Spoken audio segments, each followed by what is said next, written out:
I spent 33 years making myself invisible to avoid the chaos my sister, Chloe, always dragged behind her when our grandmother died. I believed the old house in Briar Glen was finally my escape, a tangible piece of love I could trust. Instead, I arrived to find strangers tearing up the floorboards and the sick. Hollow realization that Chloe had quietly sold my life out from under me weeks ago. The windshield wipers of my sedan slapped back and forth, fighting a losing battle against the gray, relentless Pennsylvania drizzle. It was the kind of rain that did not wash things clean. It just made everything look tired. I was 33 years old, and I felt twice that age as I drove past the rusted welcome sign for Briar Glen. My grandmother, Lenora, was dead. The thought still felt like a stone lodged in my throat, sharp and impossible to swallow. For as long as I could remember, Lenora had been the only solid ground in a family built on quicksand. My mother had been flighty, a woman who chased new starts until she ran out of road, and my father was a ghost story I never cared to read. But Lenora was constant, and her house, a sprawling Victorian on the edge of town with a wraparound porch and ancient oak trees, was the only place I had ever felt truly safe. The house will keep you safe. Vivian.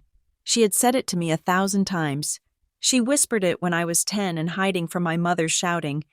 She said it when I was 22, packing my bags to leave for a paralegal job in the city that paid too little but offered me an escape. And she had said it 2 weeks ago, her voice thin and reedy over the phone, the last time we spoke. Now, I was coming back to claim it, not out of greed, but because it was the only promise she had left me. I pulled into the parking lot of the funeral home, my stomach churning. There were only a few cars. Lenora had outlived most of her friends, and our family was small. Just me and Chloe. My older sister was standing by the entrance, sheltered under the awning. Even from a distance, she looked impeccable. She wore a tailored black dress that likely cost more than my rent. Her blonde hair pulled back in a severe, elegant chignon. She was typing furiously on her phone. Her brow furrowed, but the moment she saw me, the phone vanished into her clutch, and she smoothed her expression into a mask of tragic composure. "Vivian," she called out, her voice pitching up in that way it always did when she wanted to perform warmth. "You made it. The traffic must have been awful." I got out of the car. Ignoring the rain that immediately dampened my hair, I walked toward her, feeling the familiar tension tighten my shoulders. Chloe was 36, 3 years older, and she had spent every one of those years perfecting the art of winning. "I am fine," I said, reaching for a hug I did not want. I just wanted to get here. "How are you holding up?" Chloe squeezed me briefly, smelling of expensive lilies and cold air, then pulled back. "Oh, managing. There is so much to do. The florist sent the wrong arrangement initially, and the catering for the wake was a nightmare to coordinate. I have been running around like crazy." She made it sound like a corporate event she was organizing, not our grandmother's funeral. I nodded. Stepping inside the dry warmth of the lobby, "I can help with the paperwork later." I said, "I know there are things we need to file for probate. I brought copies of my birth certificate and everything Lenora sent me last year." Chloe stiffened. It was subtle, a microscopic tensing of her jaw. But I saw it. She waved a hand dismissively. "Do not worry about that today. Viv, seriously, you just got here. Let us just focus on saying goodbye, okay? I have been handling the administrative side of things. It is all under control." I frowned. "What do you mean you are handling it? We need to go over the will. Lenora told me she kept it in the safety deposit box, but we need the key." Chloe steered me toward the parlor doors, her grip on my elbow firm. "We can talk about boring legal stuff next week," she said, her voice dropping to a whisper as we entered the room where the few guests had gathered. "Just take a breath. You always get so worked up." I let her guide me, but the unease in my gut began to curdle. Chloe was never helpful unless it benefited her. For her to volunteer to handle the tedious administration of death was out of character. The service was a blur of muted condolences and stale coffee. I stood by the closed casket, my hand resting on the polished wood. wishing I could hear Lenora's voice one last time. I wanted to ask her if I was doing the right thing. I wanted to ask her why I felt so alone in a room full of people. Chloe worked the room like a politician. She charmed the elderly neighbors, nodded sympathetically at the pastor, and kept herself physically positioned between me and anyone who might ask a substantive question. Every time I tried to bring up the house or the estate, she pivoted. Not now. Viv, have a cookie. By the time the last guest left, my grief had hardened into a cold knot of suspicion. I am going to the house. I told Chloe in the parking lot, I want to check on the boiler. It is supposed to drop below freezing tonight, and I do not want the pipes to burst. Chloe froze. She was unlocking her car, a gleaming silver SUV that looked out of place among the rusted trucks of Briar Glen. She turned to me slowly. You do not need to go over there, she said. Her smile was tight. I need to pick up my things, I said, and I want to sleep there tonight. It feels wrong to stay at a hotel. No, Chloe said, too quickly. You cannot stay there. Why not? The heating is out. She lied. I could tell it was a lie because she blinked twice, a tell she had had since she was 12. And it is a mess. I have not had time to clean it out yet. Just stay at the motel on the highway. I will pay for it. I stared at her. Chloe never paid for anything if she could avoid it. I will be fine. Chloe, I have slept in that house with no heat before. I am going. I did not wait for her to argue. I got into my car and backed out. Ignoring her waving hand in my rearview mirror, the drive to the house took 10 minutes. The streets of Briar Glen were narrow and lined with trees that, stripped of their leaves, looked like skeletal fingers scratching the sky. I turned onto Elm Street, my heart beating a little faster. I expected to see the house dark and silent, a sleeping giant waiting for me to wake it up. Instead, I saw a white pickup truck parked in the driveway. My foot hovered over the brake. It was a contractor's truck, heavy duty, with a ladder rack on top. And the house was not dark. The porch light was on, and through the front bay window, I could see the silhouette of someone moving. Panic, cold and sharp, spiked in my chest. Had someone broken in? I pulled up to the curb, killed the engine, and grabbed my keys. I marched up the walkway, the rain plastering my hair to my forehead. As I got closer, I saw something that made me stop dead. The front door, the brass handle, worn smooth by 50 years of Lenora's hand, was gone. In its place was a shiny, brushed nickel lever with a keypad lock. My key. The key I had carried on my ring for 10 years. It was useless. I pounded on the door. "Hello?" I shouted. "Who is inside?" Heavy footsteps thudded against the hardwood floor inside. The door swung open. A man stood there, wiping his hands on a rag. He was broad-shouldered, wearing a gray t-shirt covered in drywall dust. He looked at me with confusion, not fear. "Can I help you, miss?" he asked. I stared at him, water dripping from my nose. "Who are you? What are you doing in my grandmother's house?" He frowned, looking past me to the street as if expecting to see a police car. "I am the foreman for the renovation crew. We are finishing up the demo for the kitchen. Who are you?" "Demo?" I stepped forward, pushing past him into the foyer. "No one authorized any demo. This is my house. My grandmother died 3 days ago." The interior smelled of sawdust and chemical stripper. The beautiful floral wallpaper Lenora had loved was stripped in jagged patches, revealing the gray plaster beneath. A stack of floorboards sat in the middle of the hallway. The foreman turned, his demeanor shifting from confused to defensive. "Look, lady, I do not know what to tell you.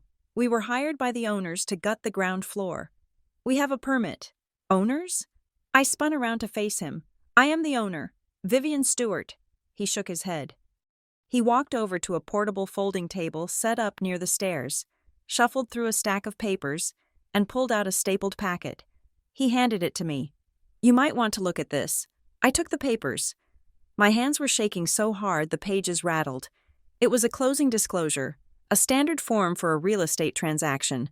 I scanned the lines, my eyes burning. Seller, Lenora May Stewart. Estate, Buyer, Dunbar Ridge Holdings, LLC. Date of sale, October 14th. October 14th. That was 3 weeks ago. Lenora had been alive then. She was in the hospital, sedated, dying. She could not have signed this. I flipped to the last page. There, at the bottom, was a signature. Lenora M. Stewart. It looked shaky. It looked weak. But it looked enough like hers to pass a glance. And below it, another signature, witnessing the transaction as the acting power of attorney. Chloe Elizabeth Stewart. The room spun. The floor seemed to tilt beneath my feet. Sold. The house was sold. $350,000. The price listed was barely half of what the property was worth. "This is a mistake," I whispered. Though I knew it was not, the foreman took the papers back gently. "Look, miss, we just work for Dunbar Ridge. If you have a problem, you need to call them, but you cannot be in here. Liability reasons. You need to leave." I looked at the walls. My memories were being scraped away, inch, by strangers. I walked out of the house like a sleepwalker. I got into my car, locked the doors, and screamed. I screamed until my throat felt raw, pounding my fists against the steering wheel. Then, I picked up my phone. I dialed Chloe. She picked up on the second ring. "Vivian? Did you get to the motel?" "You sold it," I said. My voice was low, trembling with a rage I had never felt before. "You sold the house." There was a silence on the other end. A long, heavy silence. When Chloe spoke, the warmth was gone from her voice. "I did what I had to do." "Vivian, you had no right," I shouted. "Lenora promised that house to me. She told me." Lenora was confused at the end. Chloe said, her tone smooth, reasonable, terrifying. "She had debts. Vivian, massive medical bills, the hospital, the hospice care. It all added up. There was no money in the accounts. I had to liquidate the asset to pay the creditors. It was the only way to keep the estate from going into bankruptcy." "Liar." I spat. "Lenora had insurance. She had savings." "You do not know the details," Chloe said, dismissive. "You were in the city. You were not here. Dealing with the doctors and the bills every day. I had power of attorney. I made the executive decision. You sold it for half its value." I looked at the closing papers. $350,000? That house is worth $600. Easy. It was a distress sale. Chloe said quickly. Too quickly. We needed cash fast. Dunbar Ridge offered a quick close, all cash. I took it. "And where's the money?" "Chloe, where's the $300,000?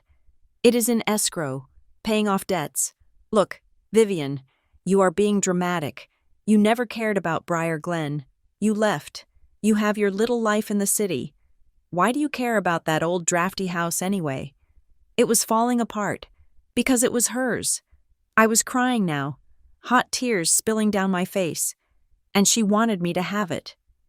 "Well, it is done," Chloe said. "It is legal. It is signed, notarized, and recorded. There is nothing you can do about it, so just let it go. Come back to the motel. I will buy you dinner. We can talk about splitting whatever is left after the debts are paid." I hung up on her. I sat there in the dark. The rain drumming on the roof. I felt small. I felt stupid. I had trusted the silence, thinking everything was fine, while Chloe was dismantling my inheritance brick by brick. But something about her voice nagged at me. It is legal. It is signed, notarized, and recorded. She was trying too hard to convince me. I started the car. I was not going to the motel.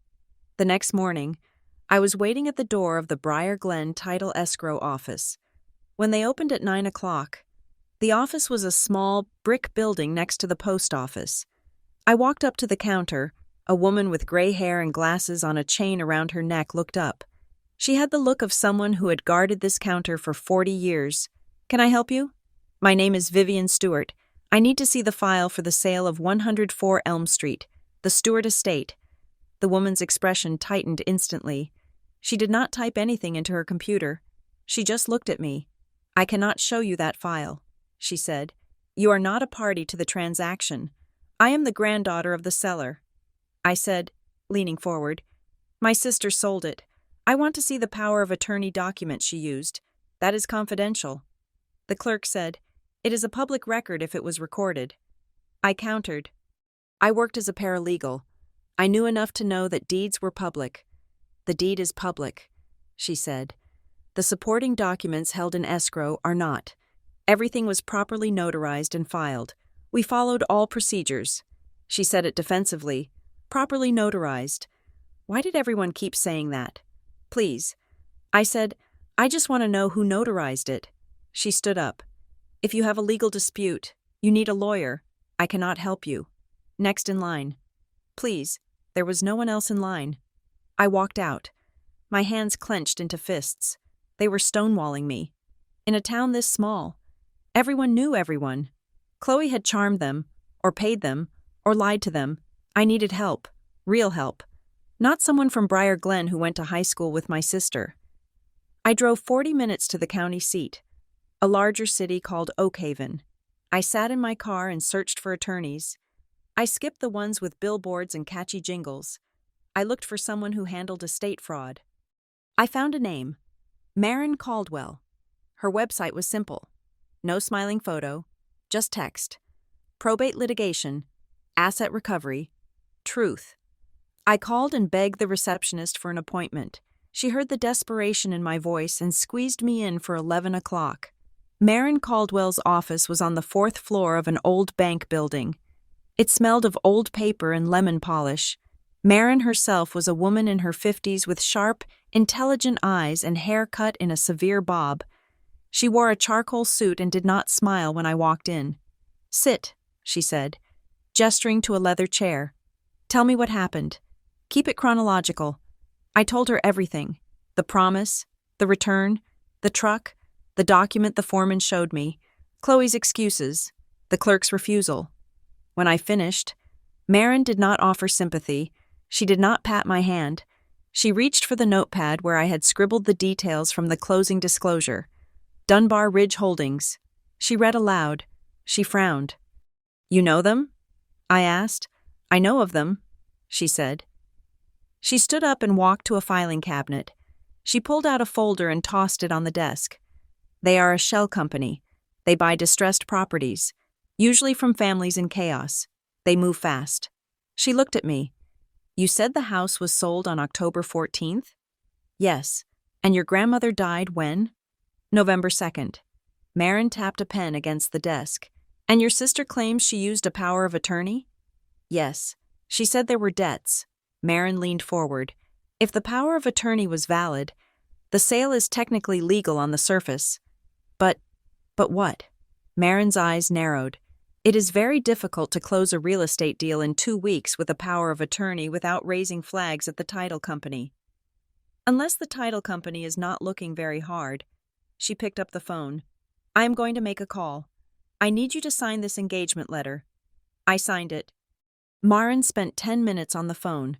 Speaking in legal shorthand I could barely follow. When she hung up, her face was grim. I pulled the public index. She said, "The deed was recorded. But here's the interesting part. The mortgage on the property. Your grandmother had a small line of credit, right?" "I think so. Maybe $10,000 for roof repairs years ago. It was paid off on October 15th, the day after closing, but the release of the lien was not filed until yesterday. The day you arrived. What does that mean?" "It means someone was sitting on the paperwork, waiting." Maren looked me in the eye. "Vivian, listen to me carefully. This is not a simple dispute. If your sister sold that house, she needed a power of attorney that specifically granted her the right to sell real estate. Most standard medical PO. As do not have that clause." She looked at the notes I had taken. "And the price. $350,000. That is significantly below market value. That triggers tax implications. It triggers fraud algorithms at the bank. Unless the bank was told it was a non-arm's length transaction. Which means they told the bank the buyer was a friend or family member to justify the low price." My blood ran cold. Chloe said she did not know them. Maren leaned back. "I want you to sign authorizations for me to pull everything. Probate records, chain of title. I want to see the notary log for that signature. She paused, her expression hardening. But I need to warn you. About what?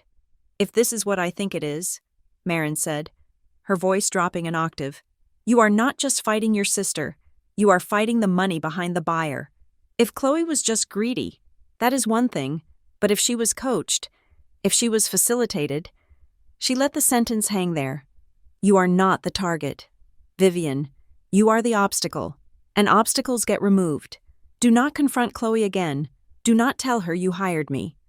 Go back to Briar Glen. Act sad. Act defeated. Let them think you are leaving. I nodded, feeling a chill that had nothing to do with the weather. I left Marin's office with a folder of tasks and a heavy heart.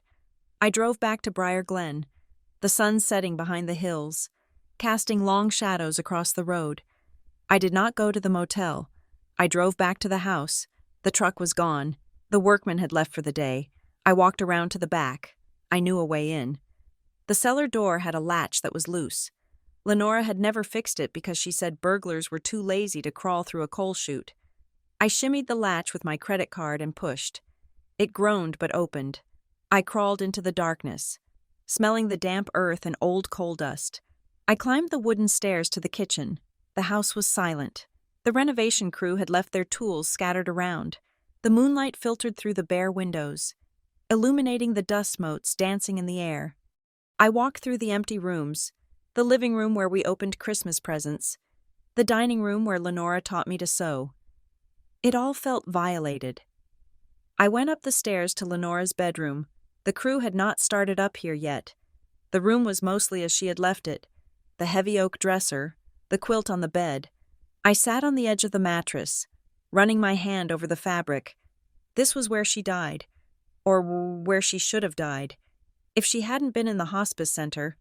I stood up and walked to the dresser to look for the small jewelry box she kept. It was gone. Chloe must have taken it. I pushed the dresser slightly to check behind it. Sometimes Lenora taped emergency cash to the back. The heavy furniture scraped against the floor. I looked at the wall behind the dresser. The wallpaper there was different.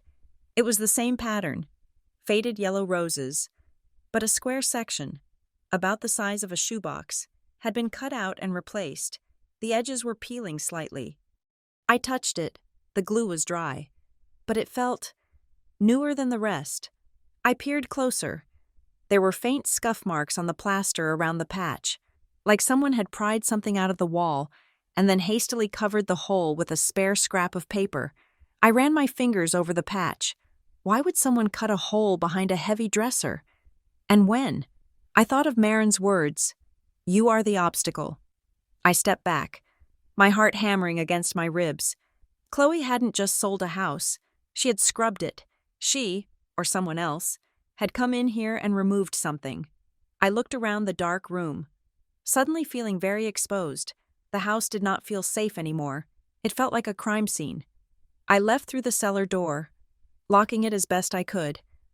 I drove to the motel on the highway, a cheap place with flickering neon lights.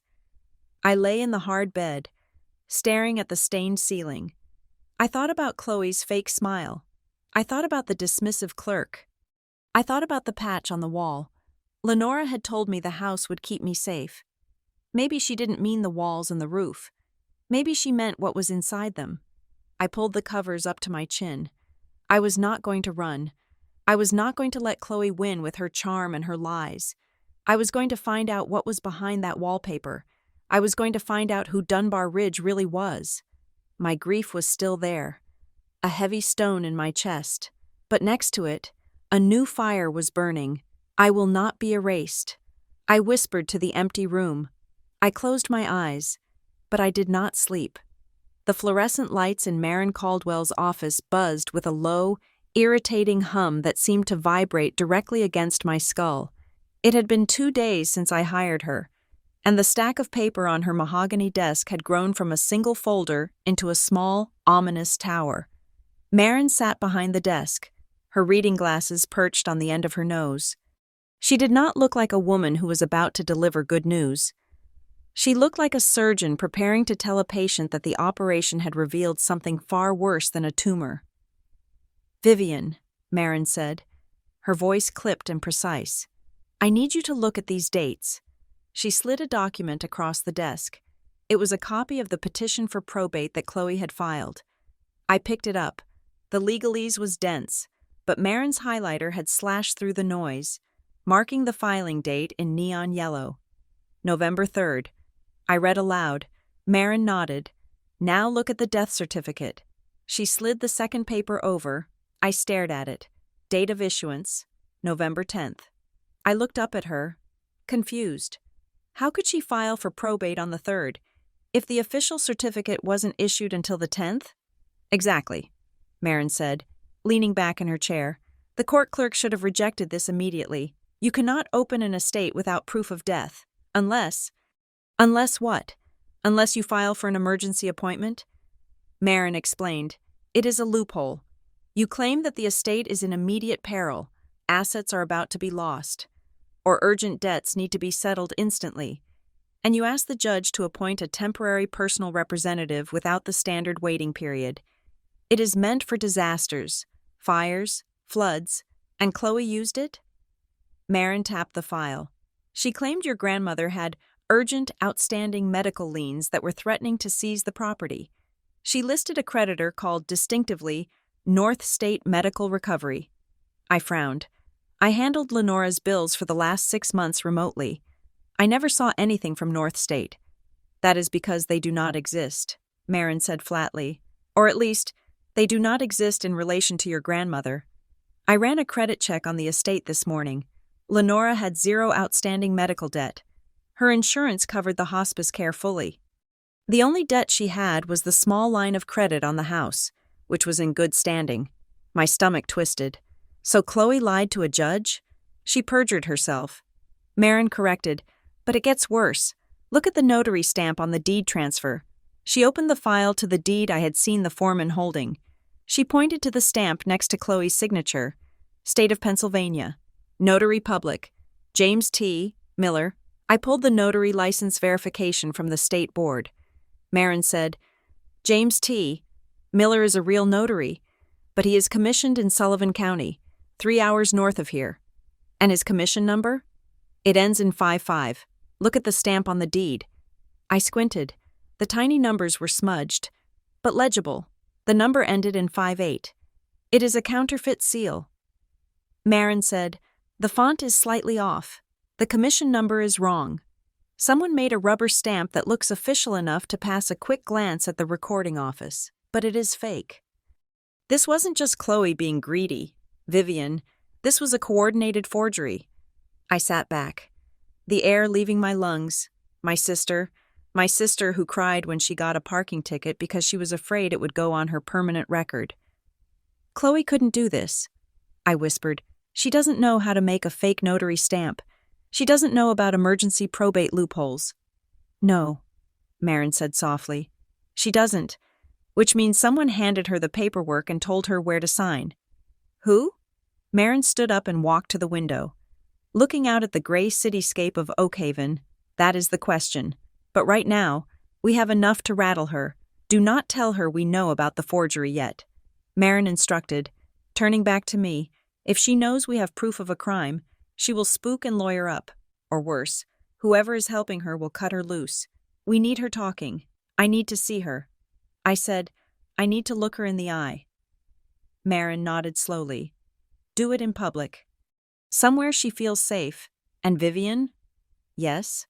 "Watch her hands. Liars can control their faces, but they never control their hands." I texted Chloe from the parking lot. "Let's stop fighting. I'm leaving tomorrow. Meet me for coffee?" It took her 40 minutes to reply. "Okay, the Roasted Bean, 2 p.m. The Roasted Bean was the kind of place Chloe loved. Exposed brick, overpriced lattes, and an atmosphere that screamed, "Everything is fine." I arrived 10 minutes early and took a table in the back corner. I ordered a black coffee and watched the door. At 2:15, Chloe walked in. She was wearing a camel-colored trench coat belted tightly at the waist and oversized sunglasses. Even though it was overcast, she looked like she was dressed for a magazine shoot about grieving heiresses. She scanned the room, spotted me, and hesitated before walking over. She didn't hug me this time. She sat down, keeping her coat on. "I thought you were leaving this morning," she said. Her voice was tight. I wanted to say goodbye properly. I lied. I kept my hands wrapped around my warm mug to keep them from shaking. "And I wanted to ask you one last time about the house." Chloe sighed, a dramatic exhale that ruffled her bangs. "Vivian, please, we have been over this. It is done. I know it is done," I said softly. I don't understand the rush. I spoke to the hospice center. Chloe, they said the bill was paid." Chloe froze. Her hand, halfway to tucking a stray hair behind her ear, stopped in midair. "Administrative lag," she said quickly. "The billing departments are always behind. They probably haven't processed the payment I sent yet." "You sent it from the house sale proceeds?" "Yes, obviously." "Then why did you file for emergency probate before the sale went through?" Chloe blinked. "Once? Twice? 3 times? I wanted to get ahead of it. To protect us. Protect us from what?" "From the creditors," she snapped, her voice rising. People turned to look. She lowered her voice immediately, leaning in. "You have no idea what it was like. Vivian, the phone calls, the letters, I was drowning in paperwork. I just wanted to save what was left. I saved us." I looked at her, really looked at her. Her makeup was flawless, but beneath it, her skin was pale. There were dark circles under her eyes that concealer couldn't quite hide. "Who is helping you?" "Chloe?" I asked. "What? You didn't file those papers yourself. You don't know how to file an emergency petition. Who is your lawyer?" "I don't need a lawyer," she scoffed. "I used a document service. It is cheaper." I took a sip of my coffee. It tasted bitter. "I hired a lawyer." "Chloe?" The reaction was immediate. Chloe flinched as if I had slapped her. Her hand jerked, knocking her spoon off the saucer. It clattered loudly against the table. "You what?" she whispered. "Her name is Marin Caldwell." Chloe's face went white. Not just pale, white. The blood drained from her cheeks so fast it was terrifying. She stared at me, her mouth slightly open. You hired Marin Caldwell? You know her?" Chloe swallowed hard. Her hands were trembling now, visibly. She clasped them together on the table, squeezing until her knuckles turned ivory. She is known for being difficult." Chloe stammered. "Expensive. Why would you do that?" "Viv, we are family. Why would you bring a stranger into this?" "Because you sold my house. Chloe, and because the math doesn't add up. You need to fire her," Chloe said. Her voice was desperate now, pleading. "Vivian, seriously. She will drain the estate in legal fees. There will be nothing left for either of us. Please, just let it go. I will give you more money. I will give you half of the sale price. Just stop." "Half?" I asked. "You said there were debts. How can you give me half if the money is gone?" I will make it work. I will take out a loan. Just stop digging. Vivian, please." She stood up abruptly. "I have to go. I have a meeting." She rushed out of the coffee shop, nearly tripping over a chair in her haste. She didn't look back. I watched her go. A knot of nausea in my stomach. Marin was right. Chloe wasn't just greedy. She was terrified. I left the coffee shop and drove straight to the Briar Glen Federal Credit Union. It was a small branch, the kind where they gave dogs biscuits at the drive-through window. Lenora had banked here since 1972. I walked up to the manager's desk. His nameplate read, "Mr. Henderson." He had a kind face and a comb-over that wasn't fooling anyone. "Mr. Henderson." I said, "I am Vivian Stewart, Lenora Stewart's granddaughter." "Ah, yes," he said, his smile fading slightly. "I was sorry to hear about your grandmother. A fine woman. I need to inquire about her safety deposit box." I said, "I believe she left a will inside." Mr. Henderson sighed. "I am afraid your sister was here last week." "Ms. Stewart?" "She cleared out the box." "She cleared it out?" "Yes. She had the key and the power of attorney. It was all authorized." I gripped the edge of his desk. "Did you see what was in it?" "I cannot discuss the contents of a client's box." he said gently. Privacy rules. Please, I said. My voice cracked. Was there a will? A blue envelope? Lenora told me it was in a blue envelope. Mister? Henderson looked at me. He looked around the lobby to ensure no one was listening. I did not see the papers, he said quietly, but I can tell you that she took a large metal cash box, and she seemed very agitated. She dropped her keys twice in the lobby. Thank you, I whispered. I walked out to my car. So the will was gone, if it existed. Chloe had likely shredded it, or worse, handed it over to whoever she was working for. I needed to go back to the house. I didn't know why, exactly. Maybe I was hoping the house would speak to me one last time before it was gutted completely. I drove to Elm Street but didn't park in the driveway. I parked a block away, in front of a neighbor's house, and walked up the street. The contractor's truck was gone. The house stood silent in the late afternoon gloom, but as I got closer, I saw a car parked across the street from Lenora's driveway. It was a gray sedan, nondescript, no hubcaps. The engine was idling, a thin plume of exhaust rising into the cold air. I slowed my pace. There was a man in the driver's seat. He wasn't looking at his phone. He wasn't looking at a map.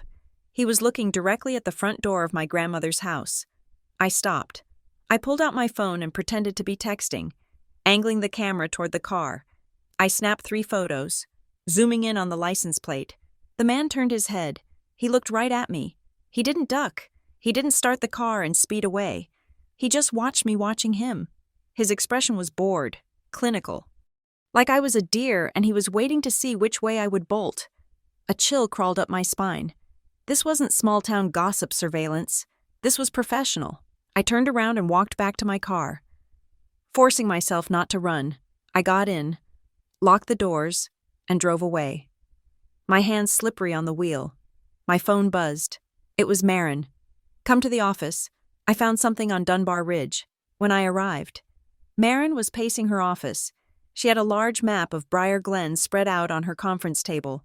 Look at this, she said without preamble. She pointed to red pins stuck into the map. There were about a dozen of them, scattered around the older, lower-income neighborhoods. These are properties purchased in the last 18 months by Dunbar Ridge Holdings, Marin said, or by shell companies linked to the same registered agent. I looked at the map. Lenora's house was one of the pins. They are buying up the whole town? I asked. Not the whole town, Marin said. Just the properties that sit along the old creek bed. See the line? I traced the path of the pins. They formed a rough curve following the geography of the creek that ran through the east side of Briar Glen. Why? I asked. That area is a flood zone. You cannot build anything major there. Exactly, Marin said. Unless the zoning changes, or unless there is a massive municipal project coming that needs that land. She pulled up a website on her laptop, Briar Glen Renewal Partnership. I did some digging into the corporate structure of Dunbar Ridge, she said. It is a subsidiary of a subsidiary, but the money trail leads back to this group, the Renewal Partnership. It is a consortium of developers and local investors. They have been lobbying the town council for a revitalization project for 2 years. So they want the land for a mall or condos? Maybe, Marin said. But here is the kicker.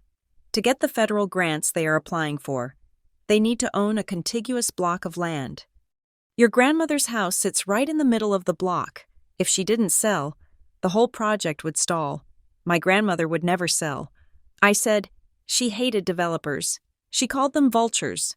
Marin nodded grimly, which is why they waited until she was dying, and why they needed someone on the inside to facilitate the transfer the second she took her last breath. Chloe, I whispered. They bought her. Vivian. They found her weak spot, probably debt, and they used her to bypass the one person who would have said no. You? I stared at the map. It wasn't just a house. It was a puzzle piece in a multi-million-dollar game. I need to go back to the house. I said suddenly, Vivian, no, we saw the surveillance. It is not safe. I have to.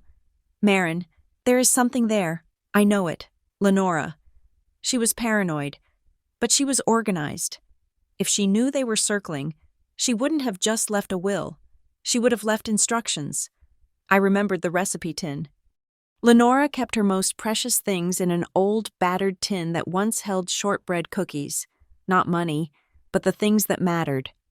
Her mother's wedding ring, the lock of hair from my father, and her recipes. If Chloe cleared the safety deposit box, she took the official papers. But Chloe never cooked. She never cared about the kitchen. She would have ignored the tin. I am going, I said. Marin looked at me, assessing. Then she grabbed her coat.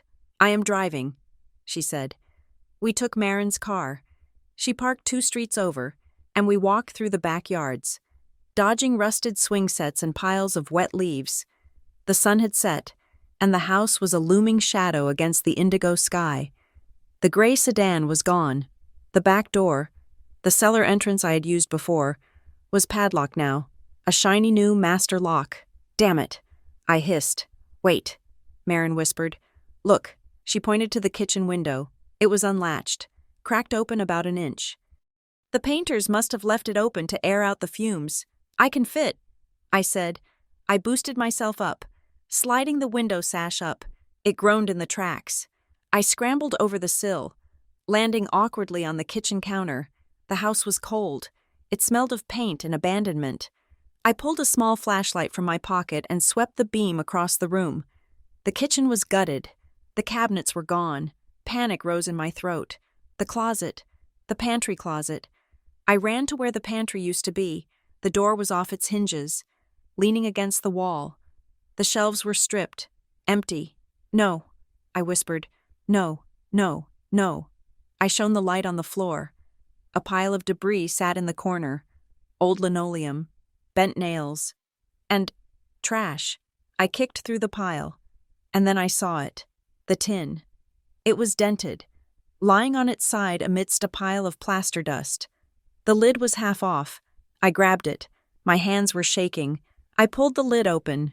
It was mostly empty. The ring was gone. The lock of hair was gone.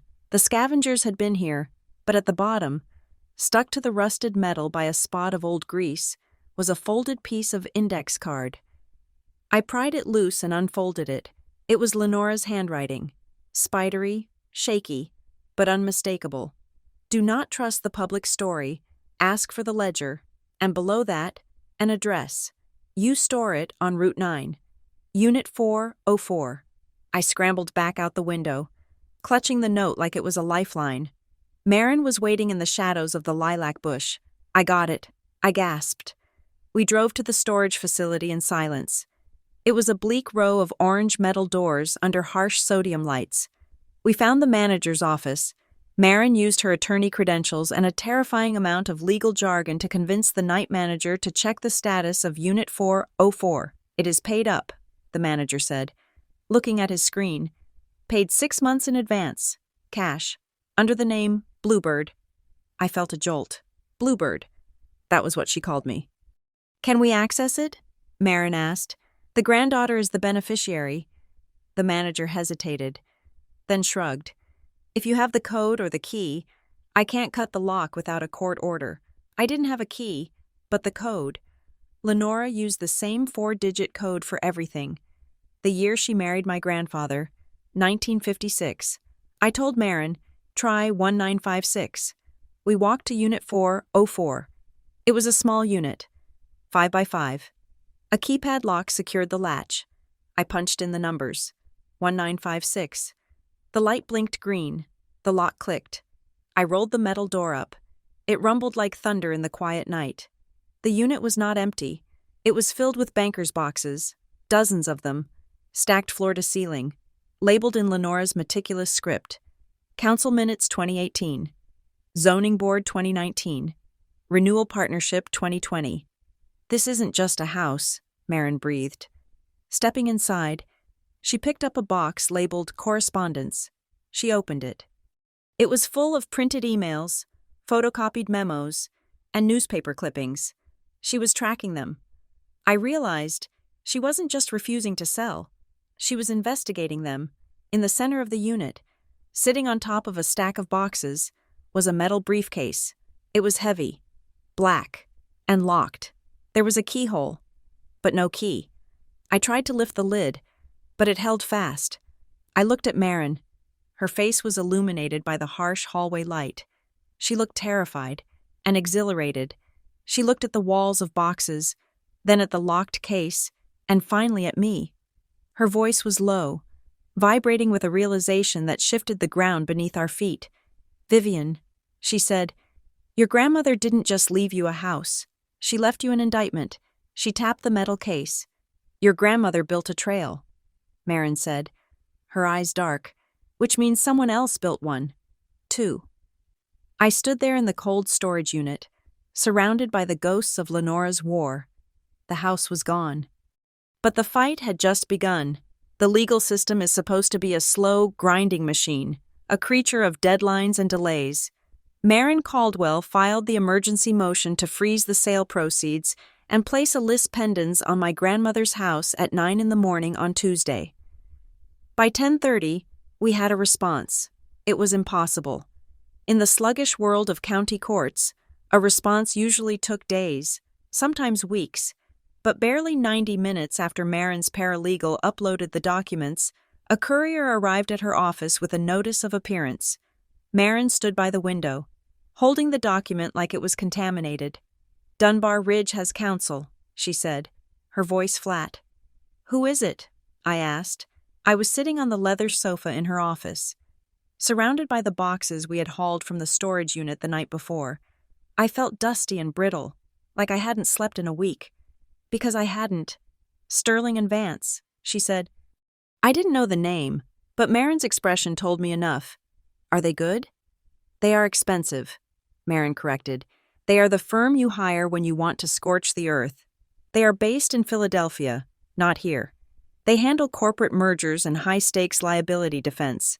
For them to appear on a probate dispute in Briar Glen within an hour means they were already retained. They were waiting for this." She tossed the paper onto her desk. "They knew we would come for the money. They were watching the docket." My phone buzzed in my pocket. I pulled it out, expecting a text from my landlord back in the city, asking when I would return to work. It was an email notification. "You have been served." I frowned and opened the attachment. It was a cease and desist order. To Vivian May Stewart, "You are hereby notified to cease all harassment of Chloe Stewart and all interference with the lawful development of the property located at 104 Elm Street." I read the text, the legal threats blurring into a wall of aggression. They accused me of stalking. They accused me of slander. They claimed I was causing undue emotional distress to the estate representative, but it was the signature block that stopped my heart, representing Chloe Stewart, Sterling and Vance, in coordination with Dunbar Ridge Holdings. I looked up at Marin, feeling the blood drain from my face. "Chloe isn't just working with them," I whispered. "She is represented by them. They are paying for her defense." Marin took the phone from my hand and read the email. Her jaw tightened. "She has aligned herself with the buyer," Marin said. "That is a tactical error, but a dangerous one. It means she is completely compromised. She is not your sister right now. Vivian, she is an asset of Dunbar Ridge." I felt a wave of nausea. I had expected Chloe to be defensive. I had expected her to be selfish. But I hadn't expected her to let a corporate law firm use her name to threaten me. "They are trying to scare you," Marin said, handing the phone back. "They want you to think you are outnumbered. I am outnumbered." I said. Marin sat down across from me. She looked tired, but her eyes were sharp. "You are," she agreed, "but you have something they don't. You have the boxes." I looked at the cardboard towers stacked against the wall. We had spent the night moving them, but we hadn't opened them yet. I had been too afraid of what I might find. "Start digging," Marin said. "If they hired Sterling and Vance, it is because they are terrified of what is in this room. Find out why." I spent the next 6 hours on the floor of Marin's conference room. The air smelled of old paper and dust. The boxes were organized with a librarian's precision. Lenora had been a school administrator for 30 years, and she brought that same meticulous order to her obsession. There were files on zoning meetings going back 10 years. There were printouts of property tax records for dozens of homes in Briar Glen. There were maps with red ink circling certain neighborhoods, but in a box marked personal, buried under a stack of knitting patterns. I found a plain white envelope. For Vivian, it said. I recognized the handwriting immediately. It was shaky, lacking the firm loops of her younger years, but it was hers. I opened it carefully. The letter inside was dated 3 months ago. My dear Bluebird, if you are reading this, I am gone, and the house is likely gone too. I am sorry. I wanted to leave you a home, a place where you could always return, but I realized too late that the house is not a shelter. It is evidence. I have kept the truth quiet for too long. I told myself I was protecting you and Chloe. I thought if I stayed silent, if I just refused to sell, they would leave us alone. But they are hungry. Vivian, they are eating this town alive. The house isn't just wood and brick. It is proof. It is the anchor they need to lift to wash away the history of what they did here. I could not ruin them while I was alive. They would have come for me, and I was too old to fight. But you? You were always the strong one. You were always the one who asked questions until people got uncomfortable. Do not trust the public story. Do not trust the lawyers. And God forgive me, do not trust your sister. She is weak, and they feast on the weak. Find the ledger. I hid the key in the Bluebird. Love, Grandma. I lowered the letter, tears pricking my eyes. She had known. She had known everything. She had known she was dying, and she had known they were circling. The Bluebird. I looked around the room. There was no Bluebird. I closed my eyes, searching my memory. Lenora had called me Bluebird because of a coat I wore when I was 5. But she also... I scrambled over to a small box labeled sewing. Lenora had taught me to sew when I was 8. She had a sewing kit she kept in the parlor. It wasn't a standard basket. It was a vintage tin, painted with a picture of a bluebird on a branch. I tore the tape off the box and ripped it open. Spools of thread tumbled out, a pincushion shaped like a tomato. And there, at the bottom, was the tin. It was rusted around the edges. The blue paint was chipped. I pried the lid off. Inside were needles, thimbles, and a measuring tape. I dumped it all out onto the carpet. Something clattered heavily against the floor. It was a small, silver key. It was taped to the bottom of the pincushion. I grabbed it. It was cold in my hand. I looked at the metal briefcase sitting on the table, the one we had retrieved from the storage unit, the one with the lock but no key. Marin walked in just as I stood up. She saw the key in my hand and stopped. "Is that it?" she asked. I nodded. My throat was too tight to speak. I walked over to the briefcase. I inserted the key. It slid in smoothly. I turned it. Click.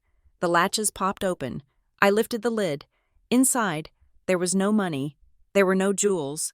There was just a black, leather-bound ledger and a thick stack of photocopied checks. I picked up the ledger. It wasn't an accounting book. It was a diary of corruption. The entries went back 5 years. January 12th. Councilman Hames. Repair invoice for HV. AC at Community Center. $20,000. Work never performed. Check signed by Dunbar Ridge subsidiary. March 4th. Lien placed on 405 Oak Street. Mrs. Gable. Fake contractor invoice for roof repair. Foreclosure initiated by Renewal Partnership. June 10th. Chloe. Loan payoff. $12,000. Source. Hearthstone Settlement Services. I gasped. Chloe's name, right there in black and white. I flipped through the pages. It was a map of systematic theft. They weren't just buying houses. They were manufacturing debt. They were hiring contractors to bill elderly residents for work that was never done, placing liens on the properties when the bills weren't paid, and then swooping in to buy the houses at foreclosure auctions for pennies on the dollar. And the checks. Lenora had photocopies of checks linking the partnership to city officials, to building inspectors, to the very judges who approved the foreclosures. "This is it," Marin whispered, reading over my shoulder. "This is RICO. This is racketeering." She picked up a photocopy of a check. "Look at this," she said. "This check is from Dunbar Ridge to the Briar Glen building inspector. The memo line says, consulting fee, $5,000, dated 2 days before he condemned the row houses on 2nd Street. They condemned them to lower the value. I said, realizing the scope of it. Then they bought them cheap. And your grandmother's house? Marin asked. I turned the pages until I found the entry for 104 Elm Street. September 1st. Offer made. Rejected. Threat received from Grant Lyle. Sell or we will find a way. October 1st. Medical bills begin arriving for treatments I never had. My blood ran cold.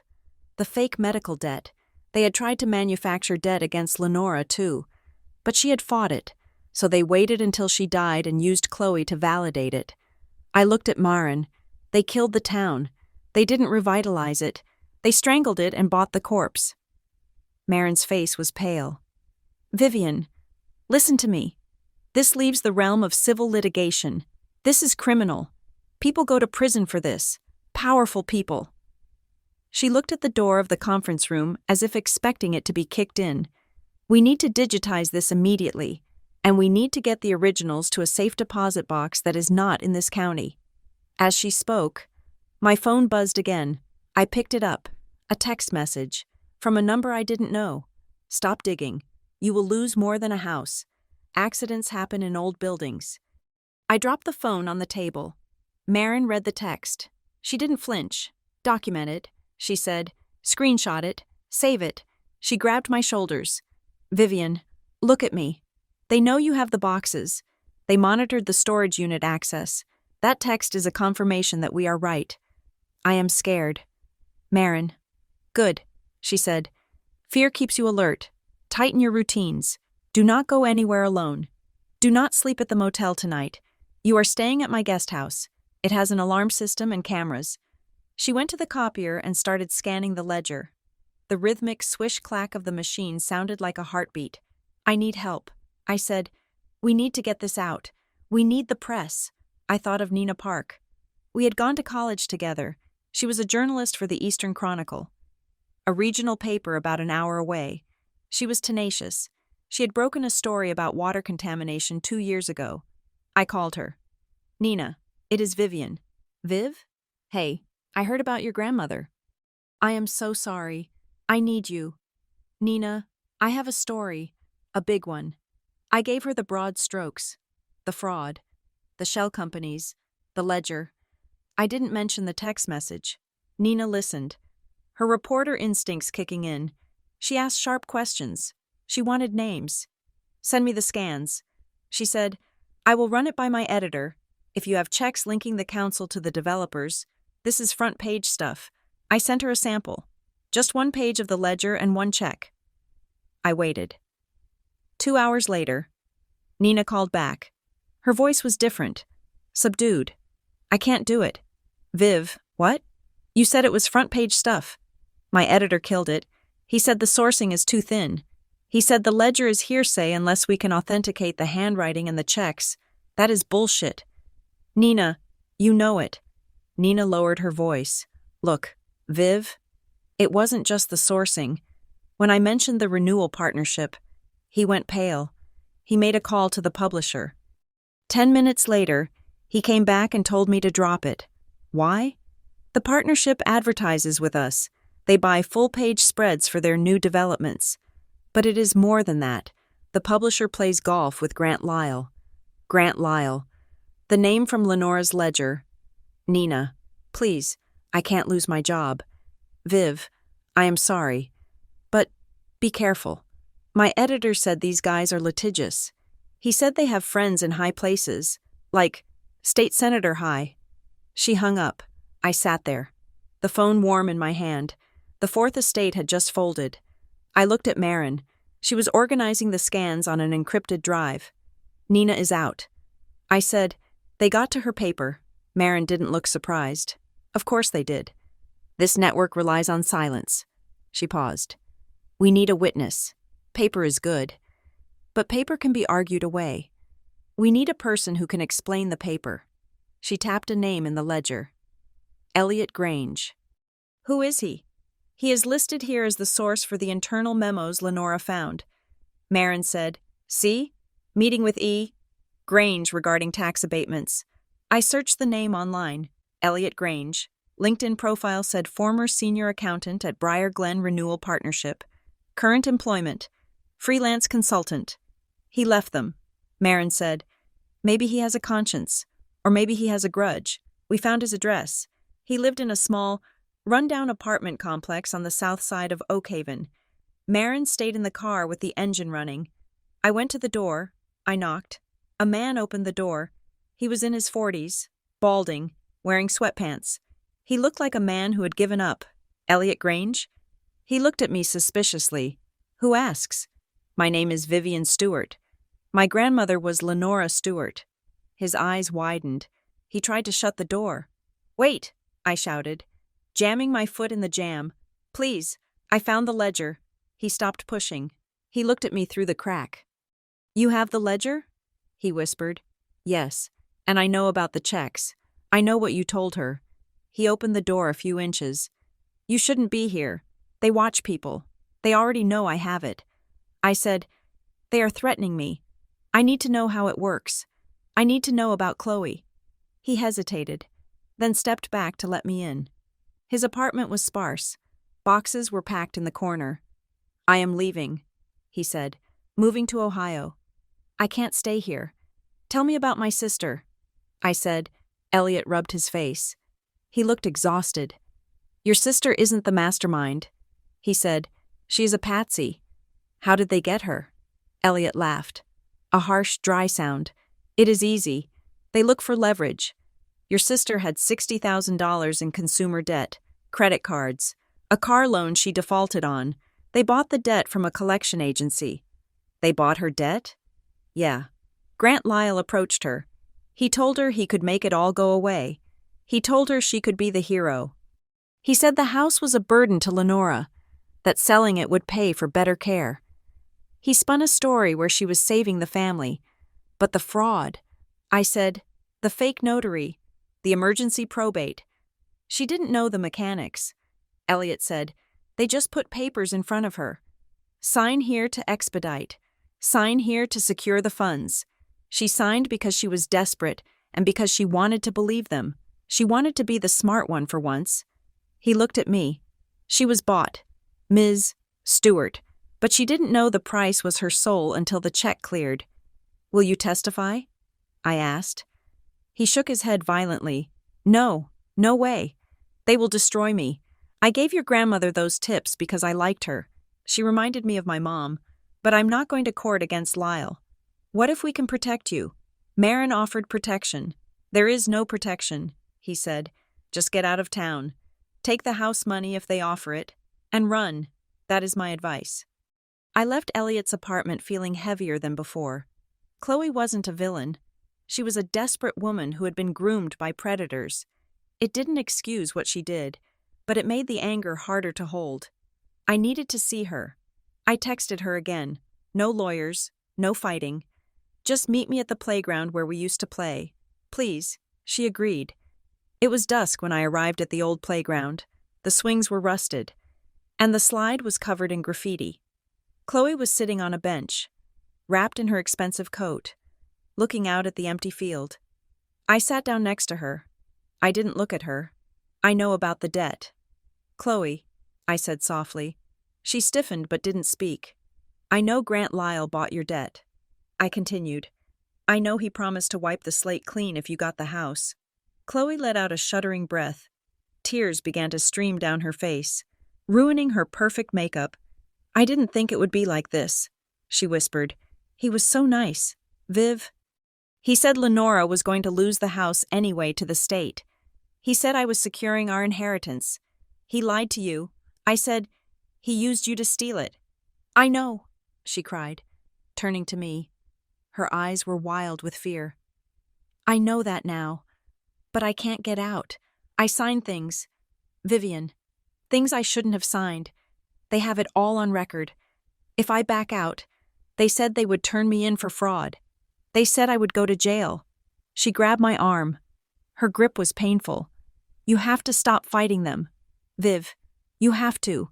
They told me if I couldn't control you, they would handle it their way. I looked at her terror. It was real. She was a trapped animal, gnawing on her own leg to get free. I found the ledger. Chloe, I said. Chloe froze. Her hand dropped from my arm. "The ledger?" she whispered. "Lenora's ledger. It proves everything. It proves Lyle is a criminal. It proves the notary was fake." Chloe scrambled back on the bench, putting distance between us. "No," she gasped. "No. Don't tell me that. I don't want to know. It is our only way out. I said, if we use it." "Throw it away," Chloe screamed. "Burn it. You don't understand who these people are."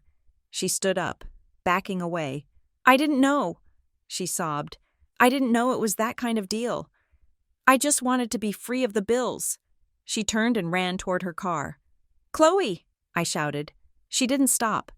She got into her silver SUV and peeled out of the parking lot, tires screeching. I sat alone on the bench as the darkness settled around me. I realized then that this wasn't about a house anymore. It wasn't about probate or inheritance. Lenora had handed me a loaded weapon. She had given me the means to expose a machine that had been grinding this town into dust for years. But now the machine knew I had the weapon. I looked at the empty swing swaying in the wind. I stood up. I wasn't going to burn the ledger. I was going to use it. I walked back to Myron's car, my resolve hardening into something cold and sharp. They had taken my house. They had taken my sister. They were not going to take me. The victory of securing a court hearing felt brief, like a single gasp of air before being pulled back underwater. Marin Caldwell stood behind her desk, staring at a stack of documents that had just been delivered by a courier from the Briar Glen County Recorder's Office.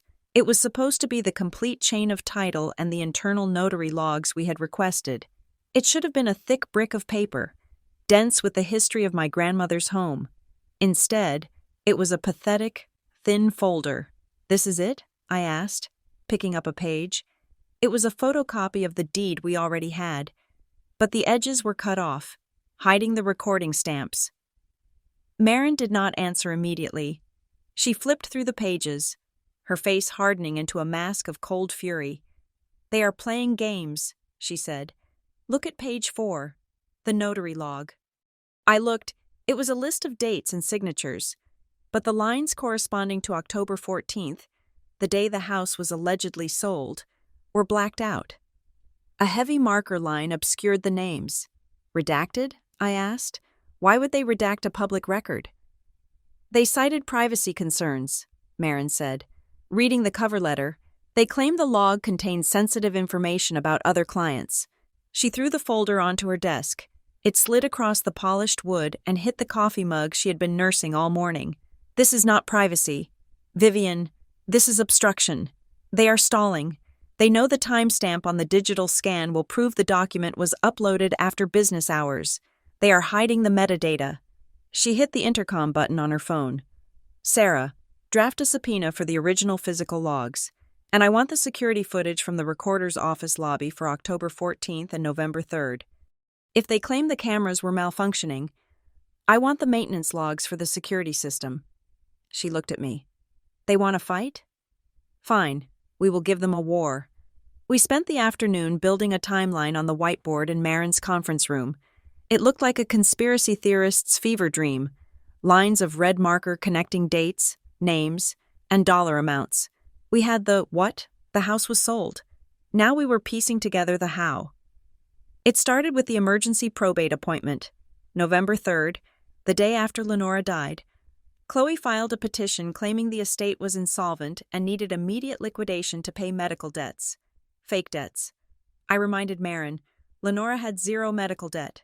"Correct," Marin said, drawing a line to a box labeled North State Medical Recovery. We dug into them. They are a collection agency registered to a P.O. box in Delaware. They have no website, no phone number, just a billing address. And guess who shares that billing address? I squinted at the board. Hearthstone Settlement Services. Exactly. Hearthstone Settlement Services was the company that handled the closing on the house, on paper. They were a neutral third party responsible for transferring the deed and the money. But Marin had found their corporate filing. Hearthstone was formed 6 months ago. Their registered agent was the same law firm representing Dunbar Ridge. "It is a closed loop," Marin said. Tapping the board with the marker, "Dunbar Ridge wants the house. They create North State to manufacture a fake debt. They create Hearthstone to handle the sale so no outside title officer asks questions. They use a fake notary stamp to validate the deed. And they use your sister to sign the papers because she is the one person legally allowed to act for the estate. It was brilliant, it was evil, and it was airtight, as long as no one looked too closely. But Chloe, I said, looking at my sister's name on the board, why did she need the money so badly? I know about the consumer debt, but Elliot said she paid off maxed-out cards. How much was it? Marin picked up a financial report she had pulled that morning. We traced her credit report. On October 16th, 2 days after the sale closed, Chloe paid off 4 credit cards, totaling $42,000. On October 17th, she paid off a personal loan for another $57,000, I whispered, and there is no withdrawal from her bank account to match it. Marin said, which means she didn't pay it with her own money. She paid it with a cashier's check or a wire transfer from a third party. I called Chloe. I knew Marin said not to confront her, but I needed to hear her voice. I needed to hear the lie. Vivian? Chloe answered on the first ring. She sounded breathless, like she had been running. I was just looking at some old photos. I lied, keeping my voice steady. I was thinking about that trip we took to the shore. Remember how we saved up all summer? Yeah, Chloe said. Wary. I remember. I was wondering. Chloe, you have been doing so well lately. I noticed you got a new car, and you mentioned the debts were handled. Did you get a promotion? There was a pause, a long, heavy silence where I could hear the hum of static on the line. I got a bonus, Chloe said finally. A big performance bonus at work. We had a great quarter. In October? I asked. Bonuses usually come at the end of the year. It was a special incentive program. She snapped. Why are you asking? Why do you always have to count my money? Vivian, I am not counting it. Chloe, I am just surprised. $57,000 is a hell of a bonus. The line went dead. She hung up. She didn't ask how I knew the number. She knew. Later that afternoon, I met Nina Park in the parking lot of a grocery store 2 towns over. She refused to meet in Briar Glen. She was wearing a baseball cap and sunglasses, looking over her shoulder every few seconds. This is insane. Nina, I said as I climbed into her passenger seat, you are acting like we are drug dealers. These people ruin lives. Viv, she said, not starting the car. I told you. My editor shut me down, but I did some checking on my own time, off the record. What did you find? Dunbar Ridge isn't just buying houses. They are harvesting them. She handed me a tablet. On the screen was a spreadsheet. I looked at the last 5 years of property transfers in Briar Glen, specifically the ones marked as administrators' deeds or executors' deeds.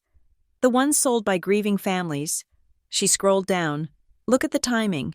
In almost every case, the sale happens within 30 days of the death. That is incredibly fast for probate. Usually, it takes months. And the buyer? Dunbar Ridge, or Briar Glen Renewal, or a shell company linked to them.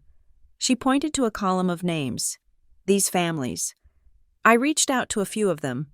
The Millers, the Kowalskis. They all had the same story. A relative dies. Suddenly, there is a complication, a surprise debt, a lien on the house, a zoning violation. They are overwhelmed, grieving, and scared. And then a savior appears? I asked. Grant Lyle, Nina said, or someone like him, offering a quick cash buyout. We will take the problem off your hands. We will handle the debts. The families sign because they just want it to be over. And if they don't sign? Nina swiped to a new screen, a court docket. The Kowalskis tried to fight. They claimed the lien was fake. 2 weeks later, their son was arrested for possession. The charges were dropped eventually, but the legal fees banked them. They settled the house suit and moved to Florida. I felt a chill that the car heater couldn't touch. They weaponize everything, Nina whispered. The legal system, the police, the permit office. If you fight them, they don't just beat you in court, they dismantle your life. She looked at me, her eyes pleading behind the dark glasses. Viv, you need to be careful. You are not just fighting a developer. You are fighting the town's immune system, and right now, you are the virus. I drove back to Briar Glen feeling like the trees were watching me. I decided to get dinner at a diner on the highway, somewhere bright and loud where nothing bad could happen.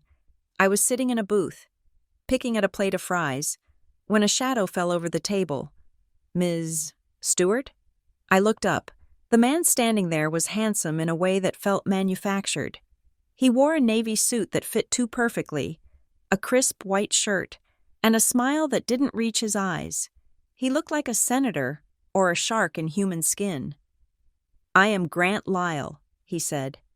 I didn't invite him to sit, but he slid into the booth opposite me anyway. He signaled the waitress for coffee without even looking at her. "I have heard a lot about you. Vivian. Can I call you Vivian?" "No," I said. "You can call me Ms. Stewart, and you can talk to my lawyer." He chuckled. A low, smooth sound. Lawyers are so messy, aren't they? They take a simple misunderstanding and turn it into a tragedy. I prefer to speak directly to the stakeholders. I am not a stakeholder. I said, "I am the owner." Grant Lyle's smile tightened at the edges. "Technically, Dunbar Ridge is the owner, but let us not split hairs. I am here to offer you an olive branch." He reached into his jacket pocket and pulled out an envelope. He slid it across the sticky table. "What is this?" "A settlement agreement," he said. "A very generous one. We understand you are upset about your grandmother's passing. Grief makes people irrational. We want to help you move on." I didn't touch the envelope. "How much?" $50,000, he said, "in exchange for a full release of claims and a non-disclosure agreement regarding the estate." I laughed. It was a harsh, barking sound that made a trucker at the counter turn around. "50,000? The house is worth 600. You stole it for 350, and now you want to buy my silence for 50? It is not just about the money, Vivian. It is about closure. It is about safety." "Safety?" He leaned in. The diner noise seemed to fade away. "This town is changing. Vivian, progress is coming. It is a wave. You can either ride the wave, or you can get crushed by it. Your grandmother. She was a stubborn woman. She didn't understand that you can't stop the tide." He paused, taking a sip of the coffee the waitress had just set down. "It would be a shame if you ended up like her, obsessed with old papers in a dusty storage unit, fighting ghosts until you die alone." My heart stopped. I stared at him. I hadn't told anyone about the storage unit. Only Marin knew. We had gone there at night. We had paid cash. "You watched us," I whispered. Grant Lyle didn't blink. He didn't deny it. He just smiled that shark smile again. "We like to be thorough. We know about the boxes.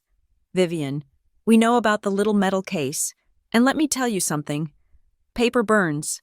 He stood up, buttoning his jacket. "Take the 50,000, sign the NDA. Go back to your life in the city. You have 24 hours. He dropped a $20 bill on the table for a $2 coffee and walked out. I sat there for a long time, staring at the envelope. I felt sick. They weren't just watching the house. They were watching me. Every move, every step. I left the diner and drove to the motel. I didn't go to Marin's guest house. I couldn't. If they were watching me, leading them to Marin's home felt like putting a target on her back. I paced the small motel room. I felt the walls closing in. Rage and terror mixed in my blood like a toxic cocktail. I wanted to scream. I wanted to run. I wanted to burn the whole town down. My phone rang. It was Marin. "Where are you?" she asked. "You are not at the guest house. I am at the motel." I said, my voice shaking. "Grant Lyle found me." "What?" I told her everything. The offer, the threat, the storage unit. "Vivian, listen to me," Marin said, her voice cutting through my panic. "Breathe. I can't breathe. They are watching me. They know about the ledger." "Of course they know," Marin shouted. "That is why they offered the money. They are scared." "Vivian, they are not scared. He threatened to kill me. He said accidents happen. He is posturing," Marin said firmly. "If they wanted to hurt you, they would have done it already. They are trying to make you sign. That means they still need your signature to make this go away. You still have the leverage. But for how long? Long enough." Marin said, "Listen to me. Lock the door. Put the chair under the handle. Do not open it for anyone. I am sending a private security detail to sit in the parking lot. You will see a black SUV in 20 minutes. Do not leave the room until you see it." I did as she said. I wedged the flimsy desk chair under the door handle. I closed the curtains. I sat on the bed with the lights off, clutching Lenora's metal case against my chest. I needed to feel close to her. I opened the case again, looking through the papers, needing to remind myself why I was doing this. I picked up a folder I hadn't looked at closely yet. It was labeled drafts. Inside were handwritten notes, drafts of letters to the editor that were never published, drafts of complaints to the city council, and at the bottom, a legal document, codicil to the last will and testament of Lenora May Stewart. It was dated 2 years ago. I, Lenora May Stewart, being of sound mind, hereby amend my will to clarify the disposition of my real property located at 104 Elm Street. I give, devise, and bequeath the property solely to my granddaughter, Vivian May Stewart. My granddaughter Chloe Stewart is to receive the contents of my savings account. But under no circumstances is she to have title or authority over the house. I further appoint Marin Caldwell as the alternate executor of my estate. Should my primary executor be unable or unwilling to serve, or should there be any dispute regarding the validity of my will, I read the line again. I further appoint Marin Caldwell. Lenora knew Marin. Marin hadn't told me that. She said she knew of the case. She said she knew Dunbar Ridge. She never said she knew Lenora. I grabbed my phone and dialed Marin back. "You knew her," I said the moment she picked up. "Vivian, the security is 2 minutes away."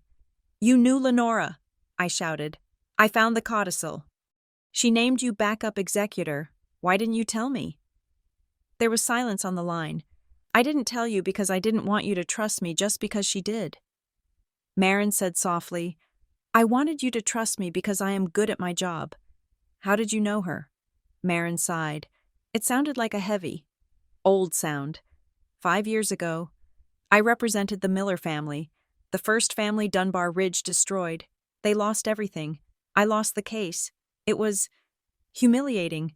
I was ready to quit. And Lenora? Lenora came to my office a week after the verdict. She had followed the trial.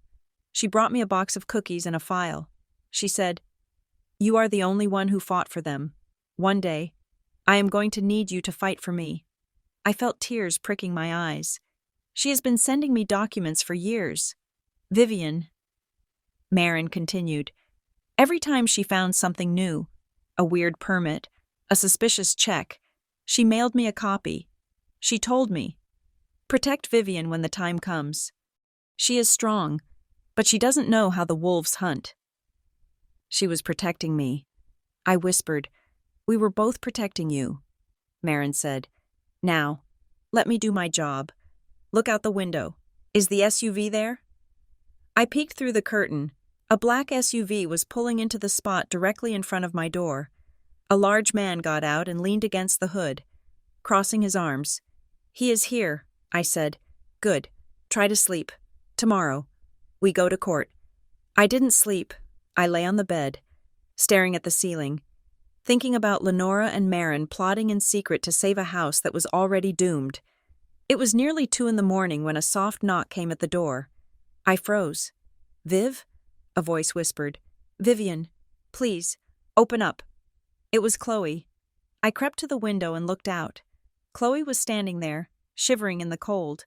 She wasn't wearing her expensive coat. She was wearing a hoodie and jeans. She looked small. I looked at the security guard. He was watching her, but he hadn't moved to stop her. She must have told him she was my sister. I moved the chair and opened the door. Chloe stumbled in, her face streaked with tears. She smelled of cigarettes and fear. "Vivian," she sobbed, grabbing my hands. "You have to stop. You have to take the deal." I pulled my hands away. "Did Grant Lyle send you?" "No. I mean, yes, he told me to come, but I wanted to come. They are going to ruin us." "Viv, they showed me what they have on me." "What do they have?" "Chloe?" "Everything," she cried. The The loan application where I fudged my income, the emails where I agreed to the expedited probate. They said I committed bank fraud. They said I committed perjury. They said if you don't sign the NDA, they will hang it all on me. They will send me to prison. She fell onto her knees, clutching my shirt. Please, Viv, just sign it. It is just a house. It is just wood and brick. Is it worth me going to jail? I looked down at her, my big sister, the one who used to braid my hair. The one who sold me out for $57,000. She honestly thought it was just a house. She didn't know about the ledger. She didn't know about the bodies buried in the foundation of this town's economy. Chloe, I said gently, kneeling down to face her. It was never just a house. It was the evidence. What? She blinked, confused. They used you to launder the crime. Chloe, but if you help me, if you tell the truth, Marin can cut a deal. We can get you immunity. No. Chloe shook her head violently. You don't understand. There is no immunity. They are everywhere. She scrambled up and ran to the window, peeling back the curtain. Oh, God, she whispered. What? I looked out, across the street, parked under a flickering street lamp. Was the gray sedan, the same one I had seen at the house. The engine was idling. He followed me. Chloe whimpered. He told me to come here and convince you. He is waiting to see if I did it. She turned to me, her eyes wide with a terror so pure it broke my heart. I can't fix this, she said. I tried to fix it, but I broke it worse. She backed toward the door. Chloe, stay here, I said. It is safe here. I have security. I can't, she screamed. If I stay, they will think I turned on them. I have to go back. I have to tell them I tried. She threw the door open and ran out into the night. Chloe, I watched her run to her silver SUV. She fumbled with her keys, dropping them, picking them up, her whole body shaking. She jumped in and sped away, tearing out of the lot. The gray sedan across the street didn't follow her. It stayed there, watching me. I closed the door and locked it. Sliding the chair back into place, I realized then that Chloe wasn't the enemy. She wasn't even a partner. She was a hostage, and I was the only one who could set her free. But to do that, I would have to burn everything down. The courtroom smelled of lemon furniture polish and stale anxiety. It was a smell I knew from my days as a paralegal, but standing on the wrong side of the plaintiff's table made it suffocate me in a way I had never experienced. Judge Harrison sat on the bench, a man with a face like crumpled parchment and eyes that looked bored by the very concept of justice. He shuffled the motion papers Marin had filed, his glasses sliding down the bridge of his nose. Ms. Caldwell, the judge said, his voice gravelly, you are asking for an extraordinary remedy, freezing the assets of a sale that has already closed and recorded? You have a high burden of proof. Marin stood up. She looked like a warrior monk in her charcoal suit, calm and dangerous. Your Honor, the burden is met when the sale itself is a fabrication, she said. We have submitted Exhibit A, the notary log from the deed transfer. The commission number on the stamp used by the defense belongs to a notary in Sullivan County who has sworn an affidavit that he was never in Briar Glen on October 14th. The stamp is a forgery. She held up a blown-up image of the seal. Furthermore, Marin continued, her voice rising slightly, the petition for probate was filed on November 3rd, citing an emergency due to outstanding medical debts. We have provided certified records from the decedent's insurers proving no such debts existed. The emergency was manufactured to bypass the statutory waiting period. I looked at the defense table, the lawyer representing Dunbar Ridge, a man named Sterling with silver hair and a suit that cost more than my car, was not sweating. He was checking his watch. Mr. Sterling? The judge asked. Sterling stood up slowly. He didn't look at Marin. He looked at the judge with a conspiratorial smile. Your Honor, this is a tragic case of family dysfunction. The plaintiff, Ms. Stewart, is grieving, but grief does not invalidate a contract. Her sister, the appointed personal representative, acted within her legal authority to settle the estate's liabilities. As for the notary stamp, he waved a dismissive hand, a clerical error by the settlement agent. we have an affidavit from the title officer, Ms. Jenkins, stating she witnessed the signing personally. The transaction was valid. The intent was clear. He picked up a document, and regarding the plaintiff's claim that she was blindsided, we have a witness from the title office who is prepared to testify that a notice of intent to sell was mailed to Ms. Stewart's address in the city on October 1st. My head snapped up. I never received a notice. I whispered to Marin. Marin squeezed my arm under the table. Quiet. Judge Harrison looked at Sterling. Do you have the certified mail receipt? We have the outgoing mail log from the title office, Sterling said, handing over a sheet of paper. It shows the letter was sent. If Ms. Stewart failed to check her mail, or if the postal service lost it, that is hardly my client's fault. Dunbar Ridge is a good faith purchaser who paid fair market value. Fair market value? Marin interrupted. Breaking protocol. They paid $350,000 for a property appraised at $600,000. It was a distress sale, Sterling said smoothly. The market fluctuates. I looked at the document Sterling had submitted. It was a spreadsheet row. Stewart, Vivian, 104 Elm Street. Notice sent October 1st. It was a lie. A clean, printed lie. I realized then what we were up against. It wasn't just that they had stolen the house. It was that they had built an entire alternative timeline to justify it. They had constructed a paper reality where Chloe was responsible. I was negligent, and Dunbar Ridge was the benevolent savior. The judge rubbed his temples. I am not overturning a recorded deed on a preliminary motion based on a disputed stamp, he said. My heart sank.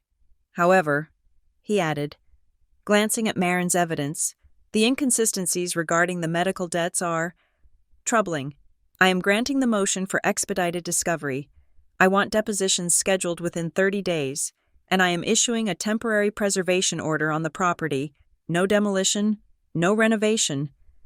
It stays as is until we figure this out. It was a half win. We hadn't got the house back, but we had stopped the bulldozers. Sterling looked annoyed for the first time. He snapped his briefcase shut. We will appeal the preservation order, he muttered as he passed our table. Marin didn't look at him. She looked at me. We bought time. She said, now we have to use it. I left the courthouse feeling battered. The sun was too bright. The air too cold. I needed to talk to Nina. She had texted me while I was in court. Meet me at the old library, the basement archives. No cameras there. I drove to the library, checking my rearview mirror 3 times to make sure the gray sedan wasn't behind me. Nina was waiting in the genealogy section, hidden behind a stack of microfiche reels. She looked tired. Her journalist spark was dimmed by fear. I found it, she whispered, sliding a photocopy across the table. Or, I found the shadow of it. What is it? 3 years ago, a woman named Sarah Miller filed a complaint with the State Attorney General's office. She claimed the renewal partnership was using harassment tactics to force her to sell her farm. Miller. I said, Marin represented the Millers. Nina nodded. The complaint detailed phone calls at 3 a.m, dead animals left on the porch. But here's the weird part. The complaint was withdrawn 2 weeks later. Sarah Miller signed a retraction saying she had misunderstood the situation. And then she moved to Arizona. Her husband got a job offer there that was too good to turn down. A job with a subsidiary of a construction firm based in Philadelphia. Sterling and Vance are from Philadelphia. I said, they don't just use sticks. Viv, Nina said, her eyes wide. They use carrots. They ruin you, or they buy you. If you fight, they destroy your credit, get you fired, or sue you into bankruptcy. If you fold, they give you a nice landing pad in another state so you disappear quietly. It is a removal service. I said, they are cleansing the town of anyone who remembers the old Briar Glen. Nina handed me another paper. I dug into the court archives. There are 5 other retraction letters like this in the last 4 years, all identical phrasing. I misunderstood the situation. They have a template for silence. I took the papers. Thank you. Nina, I can't print this. Viv, she said, her voice trembling. I really can't. But you can use it. Marin can use it. I touched her hand. You have done enough. Go home. Be safe. I left the library and went to meet Elliot Grange. He had agreed to meet me at a laundromat on the edge of town, a place loud with the rumble of dryers. He looked worse than the last time I saw him. He was wearing the same sweatpants, and his eyes were bloodshot. "Did you bring it?" I asked. He looked around at the people folding clothes. He pulled a flash drive from his pocket and pressed it into my hand. "These are the internal emails from the month before your grandmother died." He said, "I backed them up before I quit. I thought I might need insurance." "What do they say?" "There is a thread between Grant Lyle and a councilman named Higgins. The subject line is the Stewart file." And, Lyle writes, "The old woman is the cork in the bottle, as long as she holds the corner lot. The flood zone project is dead. We need clean title by December 1st to get the federal grant matching." "December 1st. I said, "That is next week." Elliot nodded. "That is why they rushed the probate. That is why they couldn't wait for a standard sale. If they don't own the land by December 1st, they lose a $20 million grant." He leaned in close, smelling of stale tobacco. "But there is something else in the emails. Ms. Stewart." Higgins replies to Lyle. He says, "She has the ledger. If she dies with that book in her possession, and it goes into probate, it becomes public record. We need to secure the assets before the coroner even gets there." I felt the blood drain from my face. They knew she was dying. I whispered, "They were counting the breaths." Elliot said grimly, "And they knew about the ledger. They knew she was documenting the bribes. That is why they sent the fake medical debt notices. They wanted to stress her out, to speed up the end." I squeezed the flash drive until the plastic edges bit into my palm. "They killed her."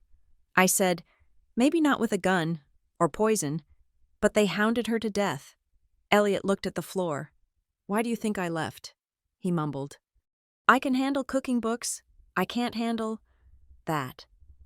I drove back to Marin's guest house in a daze. The preservation order meant the house was safe for now, but the knowledge of what they had done to Lenora, the calculated cruelty of it, burned inside me like acid. I went into the bedroom and sat on the floor with the boxes we had taken from the storage unit. I found the letter again, the one Lenora had written to me. I hadn't read the whole thing. I had stopped after the warning about the Bluebird key. I unfolded the pages, my hands shaking. "My dearest Vivian, I know you will be angry that I didn't sell the house and move closer to you. I know you worried about me being alone in this big, drafty place, but I couldn't leave. If I left, the evidence would disappear. I stayed because I was the watchman. I sat on this porch and I watched them strip this town for parts. I saw them foreclose on the Johnsons. I saw them bribe the zoning inspector to condemn the park. I wrote it all down because someone had to bearing witness. I was lonely. Bluebird, I missed you every day. I missed your laugh. I missed watching you grow up. But I knew that if I came to the city, if I let my guard down, they would burn this house and the truth would burn with it. Do not feel guilty for not visiting. I kept you away on purpose. I wanted you to have a life that wasn't poisoned by this place. I wanted you to be clean. But now, I need you to be dirty. I need you to fight in the mud with them, because you are the only one left who knows where the bodies are buried. Forgive me for the burden I'm leaving you. It is a heavy inheritance, but it is the only one that matters. Love, Grandma." I put the letter down. I curled into a ball on the rug and sobbed. I had stayed away because I thought she was stubborn. I thought she loved the house more than she loved me, but she had stayed to hold the line. She had been a soldier at a lonely outpost, guarding a secret that could save us all, while I was busy with my safe, quiet life in the city. My guilt was a physical pain, a crushing weight on my chest. I hadn't been there when she died. I hadn't been there when she was scared. But as the tears dried, the guilt began to change. It hardened. It crystallized. It wasn't just sadness anymore. It was fuel. I stood up. I wiped my face. "I'm going to burn them down." "Grandma," I said to the empty room. "I promise." My phone rang. It was Marin. "I have Chloe." She said, "Where?" "In my office. She wants to talk. But she is terrified. She says Grant Lyle called her after she left the motel. I am coming. I said. Marin's office was dark, lit only by a single desk lamp. Chloe was sitting in the corner chair, her knees pulled up to her chest. She looked like a teenager, small and broken. I walked in. I didn't hug her. I sat in the chair opposite her. "Tell us," I said. Chloe looked at Marin, then at me. I didn't read them. She whispered, "The documents. I just signed where the sticky notes were." "What did Grant tell you?" Marin asked, her pen hovering over a legal pad. "He told me he knew about the embezzlement," Chloe said. I froze. "Embezzlement?" Chloe looked down at her hands, at my job, in the payroll department. I borrowed some money last year to pay off the car. I was going to put it back, I swear. But then the interest rates went up, and I couldn't." She started to cry again. Grant Lyle had copies of the transfers. He said he would send them to my boss and the police if I didn't help him with the house. He said if I helped him, he would give me enough money to pay it back and wipe the slate clean. "Blackmail," Marin said. "Classic. But here's the thing," Chloe said, her voice trembling. "I never got the money." "What do you mean?" I asked. "The closing statement said $350,000. It went to escrow," Chloe said. "Hearthstone Settlement Services. Grant told me they would distribute the funds to pay off Lenora's medical debts and then wire me the rest. And I checked the account yesterday. The money went out, but not to me, and not to the hospital." "Where did it go?" Marin asked sharply. "To North State Medical Recovery," Chloe said, "and to 3 other companies I never heard of. Blue Water Consulting, Apex Management." Marin dropped her pen. "They laundered it," she said. She looked at me. "Vivian, do you understand? They didn't just steal the house. They used the transaction to clean money. They paid $350,000 from Dunbar Ridge into the estate, and then immediately funneled it back out to their own shell companies as debt payments. They stole the house for free." I said, the realization hitting me like a physical blow. They paid themselves, and they used Chloe as the pass-through. Marin said. Chloe looked at us, her eyes wide with horror. "Am I going to jail?" she whispered. Marin leaned forward. "If you stay silent?" "Yes, you are the face of the fraud. When the IRS looks at this, they will see your signature on the checks," Chloe sobbed. "But," Marin said, her voice steely, "if you turn state's evidence, if you testify that you were coerced and that you never received the funds, we can make a deal." "I can't," Chloe shrieked. "Grant said he would kill me. He said he has people." "He does." I said, "I saw them." I stood up and walked over to Chloe. I knelt down in front of her. "Chloe, look at me." She wouldn't look. I grabbed her hands. "Look at me." She raised her tear-streaked face. "He is going to destroy you either way," I said. "If you run, he will frame you. If you stay silent, he will let you take the fall when Marin exposes the ledger. The only way out is through. I can't do it alone. Viv, I am not strong like you. I am not strong." I said, "I am just angry." I took a deep breath. "I will help you." I said. She blinked. "You will? After what I did?" "Yes, I will help you move. We will find you a place in another state. We will change your number. We will get you a job. I have savings. I will help you." "Why?" she whispered. "Because you are my sister," I said, "and because Lenora would have wanted me to save you from them." Chloe collapsed into my arms, sobbing uncontrollably. I held her, feeling her thin frame shake. I hated what she had done. I hated her weakness. But she was the only family I had left, and I needed her. Marin cleared her throat. "This is touching," she said dryly, "but we have work to do. Chloe, I am going to draft a proffer for the district attorney. We are going to offer your testimony in exchange for limited immunity on the embezzlement and the fraud charges." Chloe nodded against my shoulder. Okay. We spent the next 3 hours going over the details. Marin recorded everything. Chloe's voice was shaky. But she told the truth. The meetings with Grant, the threats, the signing ceremony where the notary wasn't even present. By the time we finished, it was 3 a.m. "We are not done," Marin said, rubbing her eyes. The judge's ruling on the preservation order is good, but the denial of the sale reversal is a problem. Why? I asked. Because of the good faith purchaser doctrine, Marin explained. The law hates to undo a sale if the buyer claims they didn't know about the fraud. Dunbar Ridge is claiming they are innocent, that they just bought a house from an estate and had no idea the sister was lying. But we know they knew. I said, they orchestrated it. We know, Marin said, but we have to prove it. We have to prove that Dunbar Ridge, Hearthstone, and North State are all the same people. We have to pierce the corporate veil. She looked at the stack of subpoenas she had drafted. The judge granted discovery. That is our weapon. We are going to depose them. We are going to put Grant Lyle in a chair, under oath, and we are going to make him answer questions about the ledger. She looked at me. Vivian, this is where the real fight starts. Courtrooms are boring. Depositions are where the blood is spilled. I touched the pocket where I had the flash drive Elliot gave me. I am ready, I said. Marin stood up and walked to the window, looking out at the sleeping city. They think they won because they still have the title. She said, they think you are just a grieving granddaughter who wants a settlement. She turned back, a grim smile playing on her lips. They have no idea what is coming. I looked at Chloe, who had fallen asleep in the chair, exhausted. I looked at the boxes of Lenora's life. No, I said, they don't.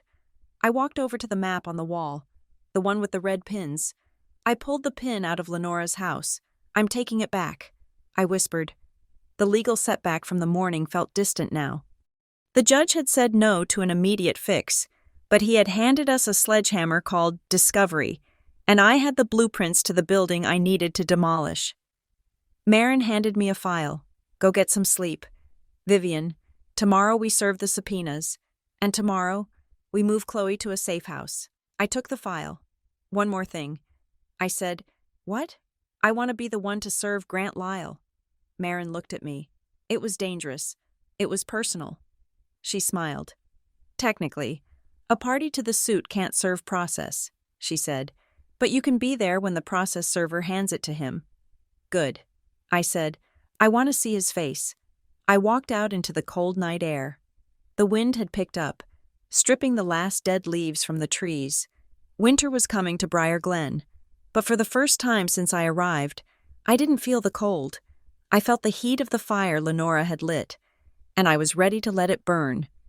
The deposition room in the basement of the courthouse was a windowless box designed to suck the hope out of the air. The fluorescent lights hummed with a headache-inducing frequency, and the air conditioner rattled despite the fact that it was snowing outside. This was the killing floor. Marin Caldwell had told me that trials were theater, but depositions were surgery. This was where you cut the patient open to see if they were sick. We sat on one side of the long laminate table. On the other side sat the defense team from Sterling and Vance, flanking their witnesses like bodyguards. First up was Sheila Jenkins, the title officer from Hearthstone Settlement Services. She was a woman in her 40s with hair sprayed into a helmet of curls and a suit that looked uncomfortable. She kept touching her throat. Marin began gently. She asked about Sheila's tenure, her training, her standard procedures. Sheila relaxed, answering in a rehearsed, confident cadence. Then Marin placed a document on the table. Ms. Jenkins, Marin said, her voice dropping to a conversational purr. You stated in your affidavit that you personally mailed a notice of intent to sell to Vivian Stewart on October 1st. Is that correct? Yes, Sheila said, glancing at Mr. Sterling. It is standard procedure. And you produced this log as proof? Marin pointed to the spreadsheet row. Yes, that is our outgoing mail log. Marin nodded. She pulled another piece of paper from her folder. This is a metadata report from your firm's server, obtained during discovery. It shows the creation date of that spreadsheet file. Sheila stopped touching her throat. Can you read the creation date for the record? Marin asked. Sheila squinted. November 15th. November 15th. Marin repeated. That is 3 days after we filed our lawsuit, and 6 weeks after you supposedly mailed the letter. We update the logs. Sheila stammered. It was a consolidated report. Marin didn't look up. She slid another paper across. We also subpoenaed the postage meter records from your office. On October 1st, your machine processed 42 pieces of mail. We matched all 42 to other client files. There is no record of postage for a letter addressed to Vivian Stewart. Sheila went pale. Mr. Sterling leaned forward. Objection, he said lazily, accusatory. I am testing the witness's credibility. Marin said sharply. Ms. Jenkins, did you create this log after the fact to cover the file? I was told to update the records, Sheila whispered. Told by whom? Sheila looked at Sterling. Sterling stared at the wall. By Mr. Lyle? Marin pressed. Sheila didn't answer, but her silence filled the room like smoke. Next was the settlement officer, then the witness regarding the notary. Marin dismantled them with the same terrifying precision. She used the security footage we had fought so hard to get. You claim the deed was notarized at your office on October 14th at 2 o'clock. Marin said to the settlement agent, Yes, here is the security footage from your lobby on October 14th, from 1 o'clock to 5 o'clock. Marin played the video on her laptop. The lobby was empty except for a delivery driver and a janitor. Where is Chloe Stewart? Marin asked. Where is the notary? James Miller? They might have used the back entrance. Your building does not have a back entrance. Marin said. We checked the blueprints. The agent crumbled. He admitted the documents were pre-signed and that the notary stamp was applied later by someone in the back office. By the time it was my turn, the defense team looked less like sharks and more like men realizing the water was full of blood. I sat in the chair. The court reporter typed silently. Mr. Sterling asked the questions. He tried to paint me as the estranged, greedy granddaughter. Miss Stewart, he said, smoothing his silk tie, you lived in the city for 10 years. You visited your grandmother? What, twice a year? 3 or 4 times? I said steadily. And yet you feel entitled to block the sale of her home? A home she couldn't afford? It wasn't about the money. I said, come now. Everyone has a price. You are upset because your sister got the check and you didn't. I looked at him. I thought about the patch of wallpaper in Lenora's bedroom. I thought about the letter in the sewing tin. I am upset because you killed her. I said. Sterling stopped. Excuse me? You didn't shoot her. I said, my voice shaking slightly but gaining strength. But you hounded her. You manufactured false debts to terrorize a dying woman. You isolated her. You waited for her to take her last breath so you could pick her pocket before her body was cold. Objection, Sterling snapped. Non-responsive. I looked directly at the camera recording the deposition. I am not here for the inheritance. I said, I am here for the truth. And the truth is that my grandmother's house was the only thing standing between your client and a federal grant fraud. Sterling ended the deposition 5 minutes later. He looked rattled. But the real bomb was Chloe. We had moved her to a motel 3 towns over. She arrived at the courthouse in a hoodie, flanked by the private security guard Marin had hired. She looked terrified when she sat in the chair. She couldn't stop shaking. Mr. Sterling started softly. Mrs. Stewart, you signed the deed, correct? Yes, Chloe whispered. And you signed the probate petition? Yes, you were the personal representative. You had the authority. Why are we here? Because I lied, Chloe said. The room went dead silent. Even the air conditioner seemed to pause. Sterling blinked. I beg your pardon? I lied, Chloe said, louder this time. She looked at me. I offered her a small, encouraging nod. I lied on the probate petition. Chloe continued, the words spilling out in a rush. Lenora didn't have medical debts. Grant Lyle gave me a list of fake creditors. He told me to copy them onto the form. Mr. Sterling's smile vanished. Miss Stewart, I would caution you against perjuring yourself. I am not perjuring myself now, Chloe shouted, tears springing to her eyes. I perjured myself then. And I did it because your client told me he would destroy me if I didn't. She reached into her bag. Sterling flinched and pulled out a stack of papers. "These are the emails," she said, slamming them onto the table. "From Grant Lyle, October 12th. Subject: debt relief. He details the plan. He says if I sign the house over, he will pay off my credit cards and hide my embezzlement from my employer." She looked at the camera. "He bought me for $57,000, and then he used my bank account to launder the rest of the money back to himself." Sterling tried to shut it down. He shouted objections. He threatened her, but the damage was done. Chloe had confessed, and in doing so, she had handed us the knife to cut Grant Lyle's throat. Grant Lyle's deposition was scheduled for the final day. He walked in looking like he owned the building. He wore a suit that was sharper than Sterling's. He didn't look at me. He didn't look at Chloe. He looked at Marin with a mixture of amusement and pity. Marin let him get comfortable. She let him deny knowing Chloe. She let him deny knowing about the fake notary. Then, she opened the file. "Mr. Lyle," Marin said, "do you know a man named Elliot Grange?" Lyle's eye twitched. Just a tiny spasm in the corner. "He was an accountant for the partnership years ago," Lyle said dismissively. "A low-level cruncher. Disgruntled. We have authenticated emails from your server," Marin said, "provided by Mr. Grange." She slid the paper across. It was the Stewart file email thread. "Can you read the highlighted section?" Marin asked. Lyle stared at the paper. His jaw tightened until the tendons stood out. "Read it," Marin commanded. Lyle picked it up. His voice was flat, devoid of the charm he used at the diner. "The old woman is the cork in the bottle. As long as she holds the corner lot, the flood zone project is dead. We need clean title by December 1st. "And the response from Councilman Higgins?" Marin asked. Lyle didn't read it. He threw the paper down. "This is proprietary correspondence," he snarled. "This is inadmissible. It is evidence of a conspiracy to commit wire fraud," Marin said calmly, "and it establishes motive. You didn't just buy a house. Mr. Lyle, you eliminated an obstacle."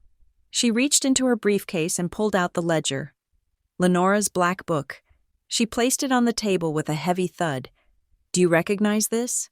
Lyle stared at the book. For the first time, I saw fear in his eyes. Real, naked fear. "I have never seen that before," he said. "Really?" Marin opened it. "Because on page 42, there is an entry dated last year. Meeting with Grant Lyle. He offered me $10,000 to stop asking questions about the library roof repairs. That is a lie." Lyle spat. "That is the scribbling of a senile old woman, is it?" Marin turned the page. "Here is a photocopy of a check. From Dunbar Ridge to the library contractor, $10,000. Dated the day after the meeting." She turned another page. "And here is a check to the building inspector. And here is one to the zoning board chairman." She looked at Lyle. "This isn't just about the Stewart house. Mr. Lyle, this is a RICO case. You have been running a racketeering enterprise in Briar Glen for a decade. You inflate repair costs. You bribe inspectors to condemn properties. And then you buy them for pennies." Lyle stood up. His face was purple. "This deposition is over," he shouted. "Sit down." Marin's voice cracked like a whip. Lyle froze. "You are under oath," Marin said darkly. "If you leave this room, I will have the bailiff arrest you for contempt." "Sit down." Lyle sat. He looked at his lawyer, but Sterling was busy taking notes, distancing himself from the blast radius. Marin spent the next 4 hours walking Lyle through every entry in the ledger. He pleaded the Fifth Amendment over 100 times. "On the advice of counsel, I assert my privilege against self-incrimination," over and over, a mantra of guilt. When we left the room, my legs felt like jelly. "We got him." I whispered to Marin in the hallway. Marin didn't smile. Her eyes were scanning the corridor. "We wounded him," she said, "but a wounded animal is the most dangerous kind." The retaliation came 2 days later. I was at the guest house, packing my bag for the hearing on the motion for summary judgment. My phone buzzed. "Unknown number. You have made your point. You can be paid. Or you can be ruined. Check your email." I opened my email. There was a message from Sterling's firm. Settlement offer. Final. I opened the attachment. I gasped. $750,000. It was more than the house was worth. It was enough to pay off my student loans, buy a condo in the city, and have money left over. It was freedom. But then I read the conditions. Plaintiff agrees to sign a comprehensive non-disclosure agreement. Plaintiff agrees to retract all allegations of fraud. Plaintiff agrees to stipulate that the sale of 104 Elm Street was lawful and valid. Plaintiff agrees to turn over all original documents, including the ledger, to the defense. They wanted the ledger. They wanted to bury the evidence. I sat on the bed. The money was dizzying. I could save Chloe with this. I could save myself. I could walk away from the fear, the surveillance, the gray sedans. But if I signed, Lenora's fight was over. The partnership would keep eating the town. They would find the next old woman, the next grieving family. My phone buzzed again. Another text. We know where your sister is staying. Accidents happen on icy roads. I dropped the phone. I went to the mirror. I looked at myself. I looked tired. My eyes were shadowed. I had aged 10 years in a month. The house will keep you safe, Lenora had said. She hadn't meant the walls. She meant the truth. The truth was the only safety left. I picked up the phone. I called Marin. They offered $750,000. I said, I know. Marin said, they sent a copy to me. It is a lot of money. Vivian, I am not taking it. There was a silence on the line. Then, I heard Marin let out a long breath. Are you sure? She asked. If we go to court tomorrow, there is no guarantee. The judge could rule against us on a technicality. You could lose everything. I know. I said, but if I sign that paper, I lose myself. Okay, Marin said. Her voice was fierce. Then let us go finish it. The courtroom was packed the next morning. Word had leaked. Nina hadn't been able to print the story, but she had whispered it to enough people. The back benches were filled with locals, people who had lost homes, people who suspected the renewal partnership was rot, people who remembered Lenora. Grant Lyle was there, sitting behind the defense table. He looked calm again, composed. He thought the money would work. He thought everyone had a price. Judge Harrison took the bench. We are here for a final hearing on the plaintiff's motion to void the deed and the defense's motion to dismiss. He said, Mr. Sterling stood up. Your Honor, he said, we have extended a very generous settlement offer to the plaintiff. We believe this matter can be resolved privately. The judge looked at me. Ms. Stewart? I stood up. My knees were shaking, but my hands were steady on the table. Your Honor, I said, the defense has offered me money to sell my silence. They want me to say that the fraud they committed was legal. They want me to give them the evidence of their crime so they can destroy it. I looked at Grant Lyle. He stared back, his eyes dead. I reject the offer. I said clearly. A murmur went through the room. Sterling looked stunned. He whispered furiously to Lyle. Very well. The judge said, then we proceed. Ms. Caldwell, call your first witness. Marin stood up. Your Honor, before we call witnesses, I have a new piece of evidence to enter. She walked to the bench. She held a document in her hand. This is a codicil to Lenora Stewart's will. Marin said, it was discovered in the decedent's personal effects. She handed it to the bailiff, who handed it to the judge. In it, Marin continued, turning to face the room. Lenora Stewart left specific instructions regarding the metal case known as the ledger. She looked at Grant Lyle.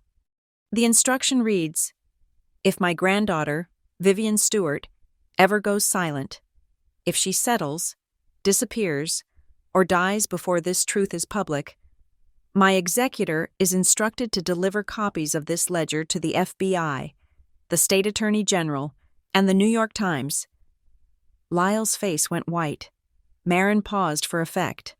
However, Marin said, her voice ringing in the silence, the instruction also says, if Vivian chooses to fight, she is to be the one who delivers it. Marin walked back to our table. She picked up the heavy black ledger. She handed it to me. Your Honor, Marin said, The plaintiff moves to enter the ledger into evidence as Exhibit Z, and we request that the court immediately refer this matter to the State Bureau of Investigation. Objection, Sterling screamed, jumping up. This is hearsay. This is inadmissible. It is a contemporaneous business record of a criminal enterprise, Marin shouted back. And it is corroborated by the testimony of Chloe Stewart and the emails of Grant Lyle. The judge looked at the ledger in my hands. He looked at the panic on Sterling's face. He looked at the crowd in the gallery. He picked up his gavel. Objection overruled. He said, Exhibit Z is admitted. He looked at the bailiff. Lock the doors. The judge said, What? Sterling gasped. I am referring this entire file to the district attorney and the state attorney general. The judge said, his voice hard as stone, and I am issuing a bench warrant for the material witnesses to ensure they do not vacate the jurisdiction. Mr. Lyle, you are to remain in the building. Grant Lyle slumped in his chair. The shark had been harpooned. The hearing went on for another hour, but the war was over. The moment the ledger became public record, the partnership was dead. The cockroaches were scattering.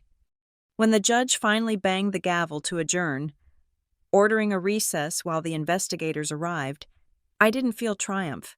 I felt exhaustion. I walked out of the courtroom. Chloe was waiting for me in the hallway. She ran to me and hugged me. She was crying, but for the first time, they were tears of relief. We did it. She sobbed. I looked over her shoulder. Marin was packing up her briefcase. She looked up and caught my eye. She nodded.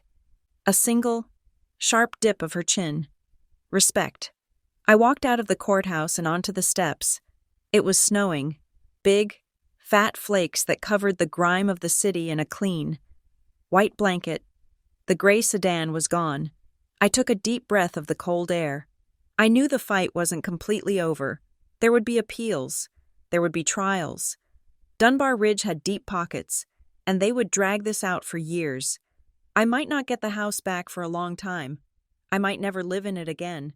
But that didn't matter. I had the truth. I had my sister, and I had the one thing Lenora had promised me. I was safe. Not because I hid, but because I stood up. I watched the snow fall on the statue of Lady Justice in the square. She looked cold, but she was still standing, just like me. Thank you for listening to this story. It has been a long journey from the dark realization in Part 1 to this moment of justice. I hope Vivian's fight resonated with you. I would love to know where you are listening from. Please leave a comment below with your country or city. It is always amazing to see how far these stories travel. If you enjoyed this series, please consider subscribing to Revenge Stories. We have many more tales of justice, betrayal, and redemption coming soon. And please, share your thoughts on the ending in the comments.